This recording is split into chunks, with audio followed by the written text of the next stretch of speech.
Sometimes during the dark of night, I heard Mama unlock the door for Papa, and at last I could fall asleep. Early this morning, Mama and I were making breakfast while Willie placed utensils beside the plate.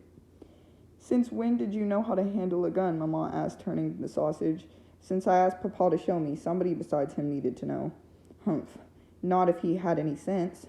Willie looked from one of us to the other, so I said no more. Papa came into the kitchen and put his arms around my shoulders. "Sophie, it took real courage for you to face those men. I'm proud of you." "Donkey, Papa. I'm surely helped that you were close by." He nodded for a moment and turned to Mama. "But I'm not proud of myself, Elizabeth. I can't live like this, hiding in a smokehouse." Mama opened the fire door of the cooking stove and added a few sticks of wood. "Then you must go over to their side, Frederic," she said in a level voice. "I would rather die," Papa said. That tore my heart in two. Mama slammed the fire door shut and swung around to face him. Her blue eyes were hard, the pupils like black pinpoints. "And very likely you will." There was breathless silence. "What if saying so makes it come true and Papa dies? It would be her fault. You are no longer a youth riding in the streets of Dresden. You have a family, Frederic," she said, blinking her eyes rapidly. "Either hide or lie." Willie ran to Mama and clutched her skirt. "No fighting." She looked down and put her hand on his curly head, but her words were directed at Papa. Perhaps my parents were right when they disapproved of me marrying an artist. Papa stared at her, seemingly unable to believe what he had heard. "Jaw, Elizabeth, you should have married someone more like your father." He turned and stalked out the door. I stirred the cornbread batter, scarcely aware of what I was doing.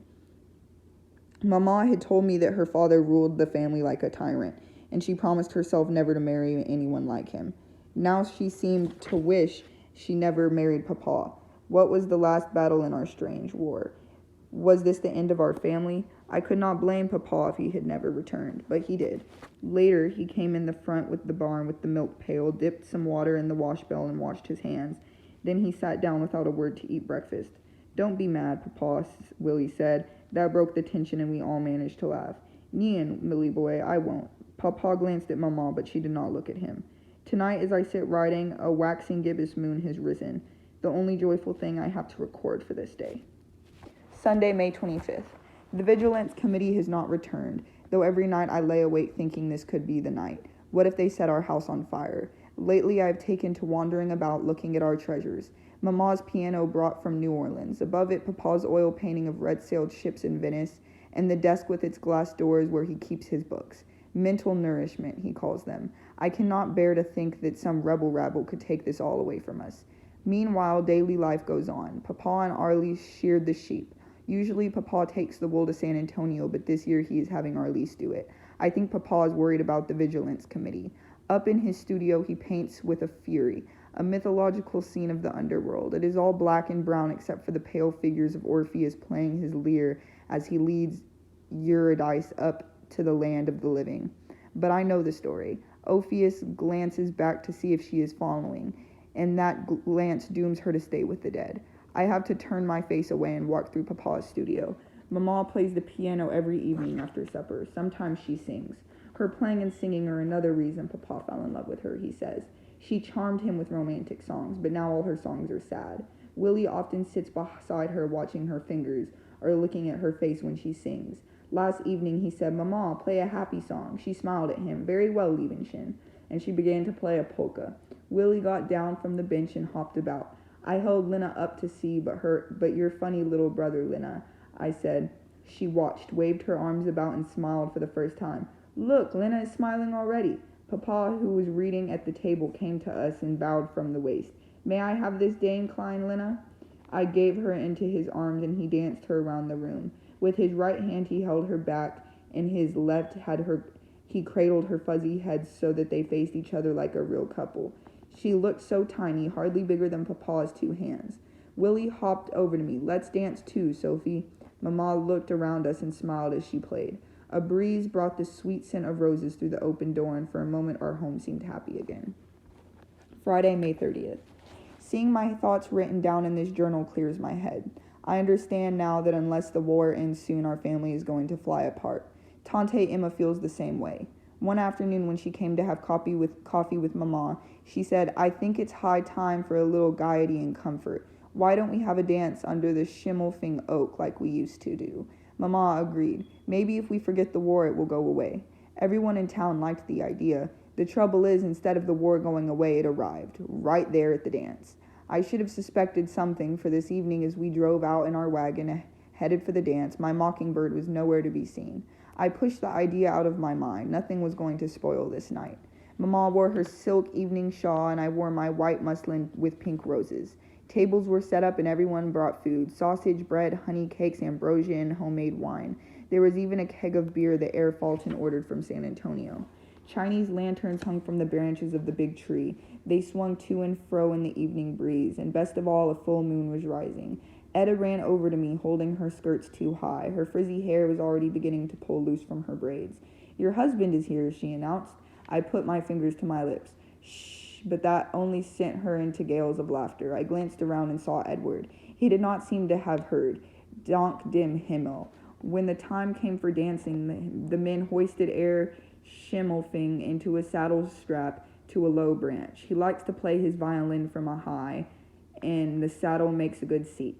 Dressed in his black coat and cravat, he seemed out of place in the tree with his legs dangling. As soon as he was comfortably settled, Herr Schimmelfing took up his violin and began to play a waltz. Couples started dancing, even Mama and Papa. I held Lena while Willie tugged at my skirts to come dance with him, but I did not want to look like a fool in front of Edward. My heart sank when I saw him step out with Christine. She had on a blue silk dress with a lace collar that made her look like an angel with breasts. No wonder Edward danced with her instead of me. Probably he was only joking when he said I should have been the May Queen. Or maybe he said it because I'm shaped like a maypole. Etta did not wait for anybody to ask her to dance. She asked Franz Kettner. Even though he is our age, Etta is a head taller. When she bounced on her toes, he watched his feet. Then the music changed. Herr Schimmelfing struck up a polka. Mama came and took Lena from my arms. Papa bowed me. "May I have this dance, Fraulein?" "With pleasure, mein Herr." I glanced up at Herr Schimmelfing perched in his saddle. He gave us a nod and turned his violin our way as though he was playing just for us. And how we danced. I forgot everything but the music and colorful lanterns over my head. When it was over, I felt so alive that I never wanted to stop dancing. At that moment, Edward stepped up. "Herr Gunther, may I have the pleasure of dancing with your daughter?" I stared at him, unable to speak. He is as tall as Papa, but thinner.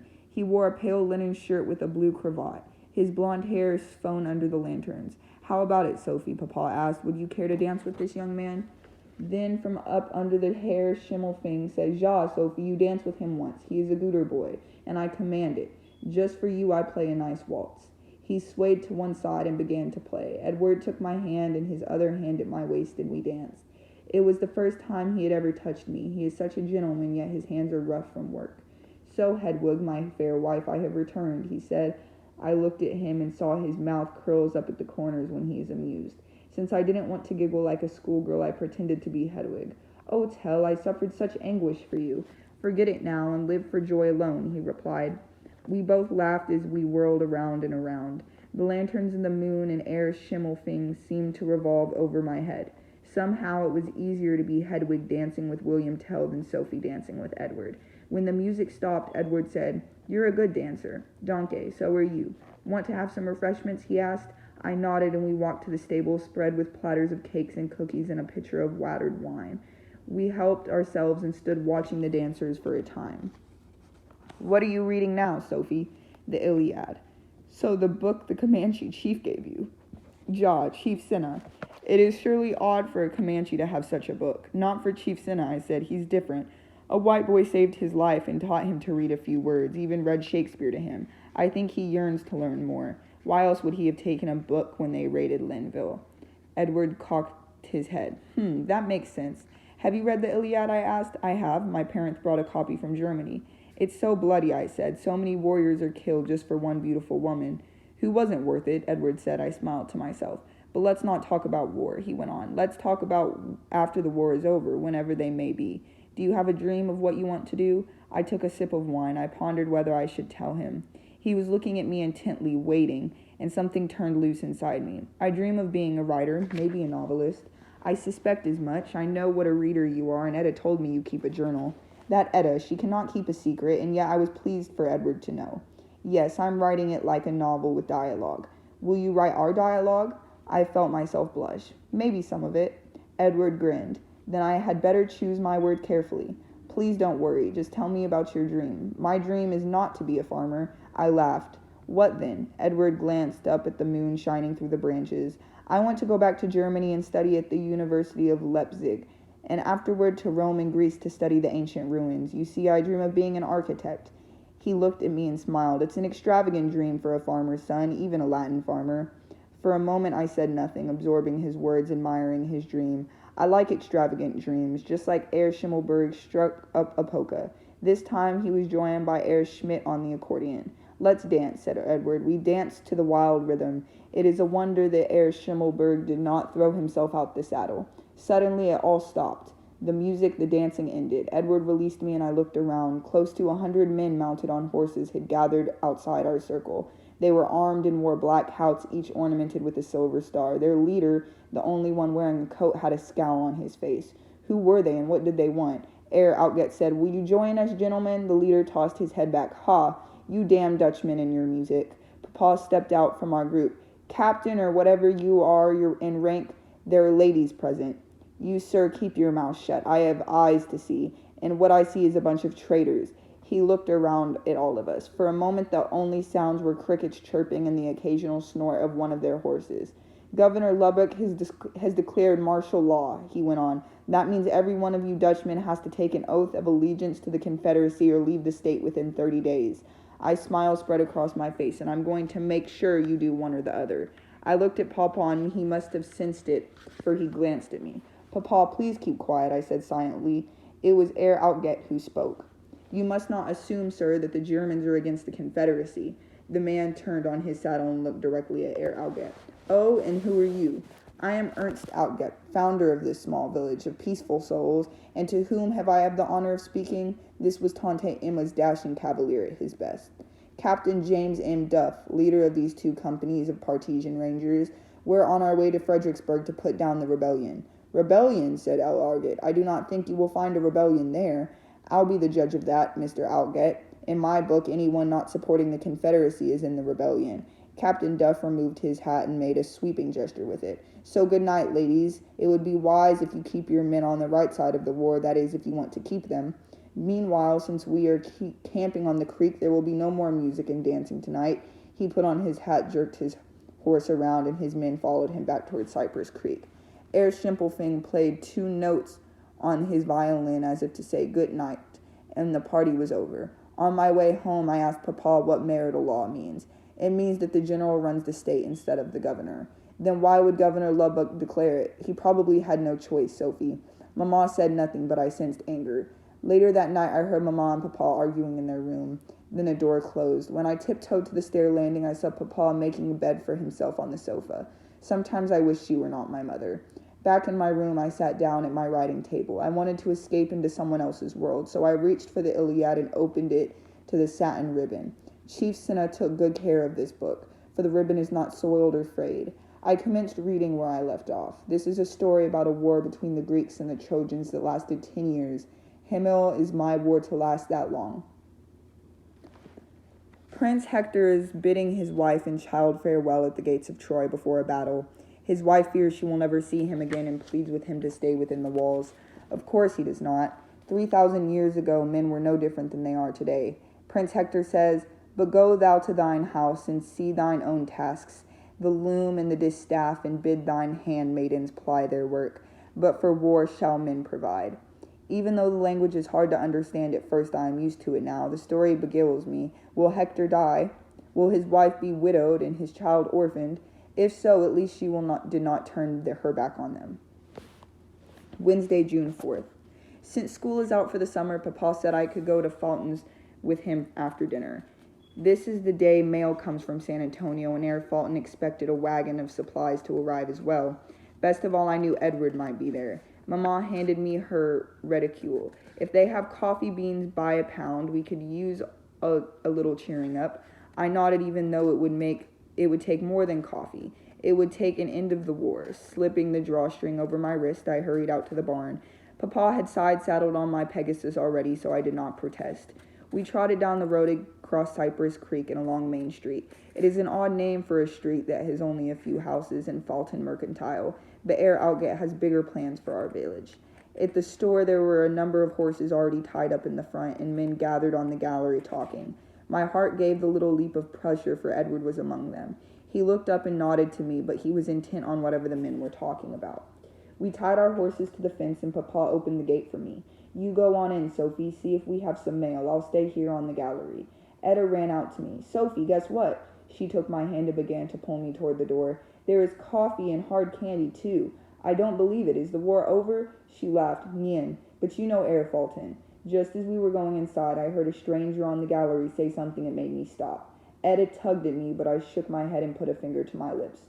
Why do you listen to all that stupid war talk? She asked. I shushed her again, and she whirled around and left. I didn't care, because what I heard the stranger say was, the butcher of Fredericksburg. That's what they call Duff.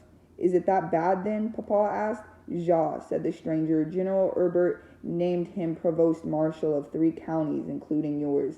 He answers to no one. He and his men ride about the countryside, hanging Unionists and burning their homes. Mean Gott, I said under my breath. It was worse than I imagined. Papa looked stunned. Would this news be enough to make him change his mind or lie? Herr Lang, at his father, was speaking now. They are worse than the Vigilance Committee, Frederick, because they have the law on their side. The time may come when we all have to take the oath of the Confederacy. Papa lifted his chin. I am sure of one thing. If Sam Houston were still governor, there would be no generals running this state. I wish he were still governor as much as you do, said Herr Steves, but old Sam was not willing to take the oath, and look where it got him, kicked out of office. And I respect him all the more of it, Papa said. He's a man true to his principle. I knew then that Papa was never going to change his mind or lie, no matter what happened. Mean lieber Freund, said Erlang. Would Sam Houston have clung to his principles if he faced hanging? Papa's face looked grim. That's a hard question, Johann, but I think he would. He is no ordinary man, surely. No one spoke for a time, but I could not move. Then Herr Steve's brother Heinrich spoke up. There is another choice. You can go to Mexico and stay until the war is over, or sail for New Orleans and join the Union Army. That is a bold choice, said Erlang, not one I would make. Yet you were bold enough to leave Germany and come here, Heinrich Steves replied. True, Heinrich, but back then I had no choice. Now I do, and I will not stand on principle. Many men would not, but Papa is no ordinary man either. Sometimes I wish he were. In the silence that followed, Herr Fulton approached and handed me a letter from the Grossmutter with our newspaper. For a moment I forgot the conversation on the gallery and stepped inside. How could a letter get through the blockade? I asked. There are ways, Sophie. He looked at me with his kindly eyes and smiled. Now better get in line for coffee. It's going fast. Although he did not say so, I knew he meant those ships that dare slip through the blockade. I nodded and went to stand in line. Etta left a group of girls and hurried over. Aren't you going to read your letter already? Who's it from? My Grossmutter in Dresden, but it's addressed to Papa. If I were you, I'd rip it right open. How can you stand to wait? I smiled at her and slipped the letter in Mamma's reticule. Because I am not you, Etta. She put her hands on her hips. Then at least tell me why you would rather listen to men talk about war. I did not want to discuss it in front of all those people, and Etta talks loud enough for everyone in the store to hear. I shook my head. Oh, I know why, she said, looking triumphant, and his initials are E.M. I said nothing and looked away. All right, Sophie, I'll keep my mouth shut. She opened a small drawstring bag. Here, have a piece of hard candy. I reached in, took one, and popped it in my mouth. Etta did the same, and kept quiet while I purchased a pound of coffee beans. Then we walked out on the gallery. The group of men had broken up. Papa was outside and the fence with our horses talking to the stranger and Edward. Who is that man? Etta asked. I don't know. As we stood watching, the man mounted and rode off down Main Street. Then Etta and I walked out to the gate. Guten Tag, Sophie. Etta, Edward said, tipping his hat. He smiled politely, but his thoughts seemed to be elsewhere. Who was that stranger? Etta asked. Edward looked at Papa, who said, just a man from Fredericksburg on his way to San Antonio. There was a pause. I could tell Papa did not want to talk about him. Time to go, Sophie, Papa said. I have work to do and Mamma needs your help. I must get home too, Edward said. Will you give me a ride, Sophie? Etta asked. Ja, sure. I mounted Pegasus and Etta climbed up behind. Papa put the coffee and newspaper in his saddlebag, and we bade Edward auf Wiedersehen. After we left Etta at her house, I looked at Papa. I want to tell him that the talk about Captain Duff scared me, but he seemed engrossed in his thoughts, and I did not want to bother him with my fears. Maybe the letter will cheer us both, I thought, and took it out of Mama's reticule. Papa, we have a letter from Grossmutter. That's a surprise. Why don't you read it on the way? I pulled off the wax seal and unfolded the paper. Inside was a tiny package. More seeds, Papa. I wonder what she sent this time. You'll have to plant them and see, he said. I commenced to read the letter. Dresden, Saxony, January 1st, 1862. Dear Frederick, I hope these lines will find you in good health. It has been a year since we last heard from you, and I worry about the war. Our newspapers say that the port of Galveston is blockaded, which must be the reason you have no letters. Perhaps you will not even receive this one, but I must try. From what I read, the fighting is in the eastern states. I hope that means you will be safe and comfort. Your father and I are as well as can be expected at our age. His shop continues to make the finest shoes in Dresden. Indeed, Lady Gertrude called your father to the palace to measure her children's feet. She would have none but Herr Gunther himself, so we prosper. Are you painting, Frederick? I hope so. I well remember watching you draw as a child lying on the floor. You especially like drawing scenes from the Iliad with all the muscular heroes, fair Achilles and brave Hector. I have those drawings yet. Would that we could visit you and Elizabeth and the children. Sophie must be a young lady now and Willie a big boy. I am sending Sophie some mystery seeds with kisses for all your loving mother, Anna Gunther. We crossed the creek and started up the road to our house. In the trees, cicadas sang their raspy songs that swelled and faded. Papa was watching a black hawk ride up an air draft high overhead, and I wondered if he had been listening. I wish I could see those drawings of the Iliad, Papa. He only nodded. I knew he was thinking about the stranger and Captain Duff. I heard the stranger call Captain Duff the butcher of Fredericksburg, I said. That scares me. Well, that's why Herr Vogel came here, to tell us about a meeting of the Union Loyal League. We have to do something to stop Duff. Papa looked over at me. As you once said, Sophie, it's not enough to be afraid. May I go with you, Papa? He shook his head. Nien, you must stay here with Mama and the babies. You must not mention to anyone outside of our family, especially not Etta. Nien, Papa. Willie came running to the gate to meet us, and we said no more. It is dark outside as I write these words by candlelight. Although Papa did not say as much, I know why I must stay here with Mama's and the baby, because I know how to fire his pistol, and I promised Willie that I would never let those men hurt him. Saturday, June 7th. The Texans are fighting to leave the Union, and what are the Germans doing? Meeting on Bear Creek to decide how to avoid fighting to leave the Union. They are all mad. Papa left for Bear Creek at dawn today. After breakfast, I sat down in the kitchen to churn. Through the back door, I could see Rosina hoeing weeds in the garden. Arlise was hauling water from the creek to keep our tomatoes, cucumbers, and squash alive. I think the clouds have forgotten how to let go of rain. They drift slowly northward like great ships floating across the sky, flat and gray on the bottom but billowing up into fluffy white shapes. While I churned, Mama mixed sour cream sauce for dinner. Baby Lena lay on a quilt on the kitchen floor, playing with her toes and watching her big brother. Willie played with his little wooden horse hitched up to a corn cob wagon. The two of them can make me forget the war. I reached down and tickled the bottom of Lena's tiny foot. Are you ticklish, Pummelchen? She pulled her foot away and grinned at me. I went back to pumping the dasher down, up and down as she watched. Willie came to me. Sophie, can I churn? Sure, Liebenchen. He took hold of the dasher and began churning with quick, shallow strokes that excited Lena. She waved her arms and kicked, which inspired Willie to dance about until he bumped into the churn. If I had not lunged to grab it, we would have buttermilk all over the floor. Willie looked at me. I did not mean to, Sophie. I know, Willie. It is impossible to be angry at him. Liebenchen, Mama said, smoothing back a loose strand of hair. Why don't you set the table for dinner and let Sophie finish churning? Willie took utensils from the cupboard drawer, one in each hand, and carried them through the doorway to the dining table carefully. Nevertheless, on his third trip, he dropped a fork and brought it to Mama for washing. That means visitors are coming, she said. It's a sure sign. Suddenly, she looked around at me, alarm in her eyes. We had the same thought. It could mean the kind of visitors that came in the middle of the night. I hope it's Papa, said Willie. When is he coming? Tomorrow, Mama said. Too long. Willie looked disappointed that I promised I would read to him after supper if he was a gooder boy. His expression changed instantly, and he began jumping up and down. The elves and shoemaker, he chanted. That evening, when the supper dishes were done, Willie and I sat in the swing. I opened the book to the illustration of two elves in the shoemaker's shop. One is leaping with joy at the new clothes and shoemaker's wife made for them. Willie pointed to him and squealed, "What a funny elf! There is just once a shoemaker," I began. "Just like Grossvatter," Willie said, and he always does. "That's right, Willie. This shoemaker worked very hard and was very honest, but still he could not earn enough to live upon." When he came to the part where the shoemaker and his wife discovered the new shoe, I said, good wife, see what happens this night. Someone has stitched my leather into shoes." "It's the elves," Willie shouted. "The elves did it." Papa takes delight in how Willie and I love books.